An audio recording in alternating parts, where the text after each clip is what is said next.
So one last time, I want to intrude on your conversation. Thus far, the standards for school committees positively impacting student achievement. To what extent do you have a vision, a shared vision of where you're going? To what extent is there accountability? Are you collecting the data? Are you using the data to make decisions? Critical ingredients. Are you using policy? Are your policies up to date? Are they accessible to the community? Are they driving decision making? Community leadership. To what extent are you communicating out? Because very quickly you become the experts on what's going on in the district.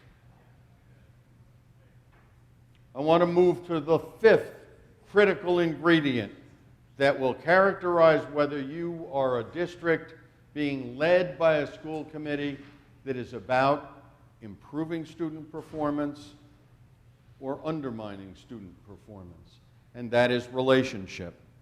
So there is consistent national data. If you are on a Ferris wheel replacing your superintendent every couple of years, you are on a track nowhere good. And often, if your superintendents are leaving or being terminated, that is a function not of the superintendents, but of the inadequacy of the school committee. You're either not picking them right, or you can't figure out how to be on a team. The standard for making a difference is that school committee and superintendent are a team. It's not school committee's a team and let's see what we can do to the superintendent. It is school committee and superintendent are a team. All you have to do is to read your local newspaper, because the newspaper will go looking for where you aren't a team. That's how you sell newspapers. So you need to figure out, are you seamlessly part of a team? You are using your superintendent and their expertise to inform your conversations. You are working together to shape direction and to review operational concerns. You are on the same page. And, frankly, the more noise there is in your school committee, the more the community will be concerned about who's leading the ship. What direction are we moving? So the more you make that a seamless team, the more you provide consistent direction, the better off you're going to be. There are standards around this. So the first standard is, do you have a well-articulated evaluation process in your district for the superintendent that clearly identifies the standards for evaluation? And where those standards are identified, not at the end of the year, here are the things you didn't do, but up front in a collaborative conversation with the superintendent. Here's where we need to be going. And then you actually evaluate the superintendent. You gather together with a single voice talking about the strengths and the weaknesses of performance. Now, frankly, that evaluation process, I suspect, is not one of the peak experiences of the year for most superintendents. It's a time of some risk. It's the time where you're going to hear about the naysayer on the school committee. But it ought to be data-driven. Remember that data that we talked about in accountability.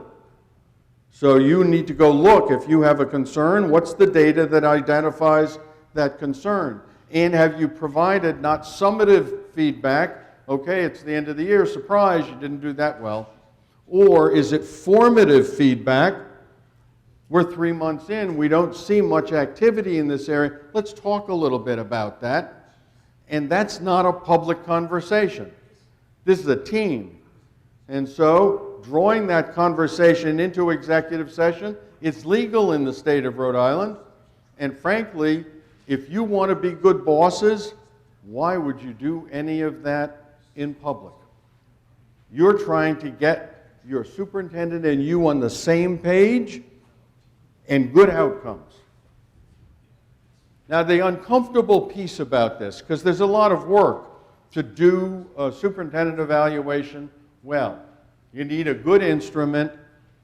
You need a universal commitment. This can't be 4 people participating in an evaluation and a bunch of people who say, oh, well, he's hopeless anyway. And it has to be shared work. And the bad news about this is, if you're going to evaluate your superintendent, you have to evaluate yourselves.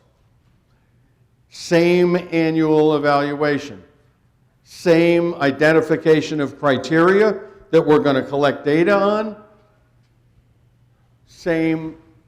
Frankly, same honesty about where are we doing well and where are we coming up short. The outcome of a superintendent evaluation ought to be, here are strengths, here are some things we want you to work on. And so the things you're going to work on, that constitutes the working agenda for the coming year. The same thing is true for school committees. Your strengths, let's continue to support them. The areas you're not doing so well in. And you have probably just identified 1 or 2 as you did the self-evaluation of your school committee. So what's the plan? It's not enough to identify, geez, we're doing really well on these 3, but we have a policy from 1980 that no one's ever looked at. So what's the working agenda for the coming year with regard to school committee functioning? This has to be a shared activity. And it needs to drive, now we have some data, it needs to drive a planning process so that the school committee is better next year than it was last year. What we know is when there is a disconnect in relationship between school committee and superintendent, the district is in trouble. That's not sometimes you're in trouble. That is, when you look at the national data, if the school committee is not getting along with the superintendent, you are in trouble. And you need to figure out how you're going to fix that. There ought to be, if there are those differences, there ought to be a frank conversation about that. That's part of our self-evaluation.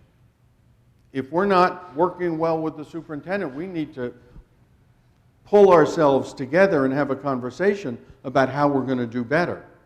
And frankly, if your school committee is divided, and so you've got 2 people who are shooting at the superintendent and 5 people who are supporting the superintendent, you don't have a superintendent issue, you have a school committee issue.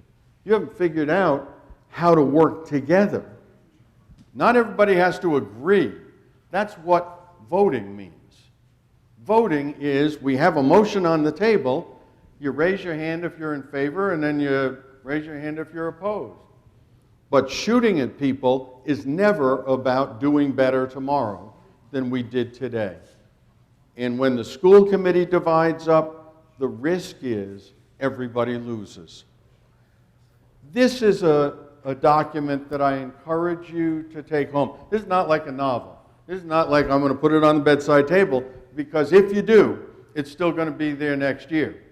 This is something to be read slowly and to be used thoughtfully about what your experience is on the school committee. This is something that identifies the characteristics of well-functioning school committees and, frankly, the characteristics of school committees that aren't getting the job done. And we have both. Maybe here in Rhode Island, at least nationally. And we have the data that identifies if there are certain characteristics, you can make a difference in the lives of the children in your community. Isn't that why you're serving on the school committee? And it's not like you're being overpaid for the work. And frankly, it's not like everybody in the community is rushing up to you and Stop and Shop to thank you for your vote on some issue last time. That's not why you're there. You ran for school committee, or at least my hope is that you ran for school committee to do right by kids and to do right by families. And we know what things make a difference and what things don't. So Tim has gone out of his way to secure copies of this for everybody in the room, with the hope that you will take it home and go through a couple of pages and think about what you're doing. This is not biblical in nature, but it is a reference document. And honestly, life on a school committee is very interesting. If we don't keep ourselves anchored in what we know makes a difference, the risk is that we go off reflecting our biases and our opinions and our own life experiences, and not anchored in the data about what effective school committees do and what ineffective school committees do. So, Tim, do we have a couple of minutes if there are questions? It is, after all, after 4 o'clock, but if people have questions, sure. Are there any questions or reactions to this? I don't want to stand between you and a glass of wine, but if there are no questions, thank you all very much. Yeah, I just wanted to say this is fantastic. Thank you. Thank you.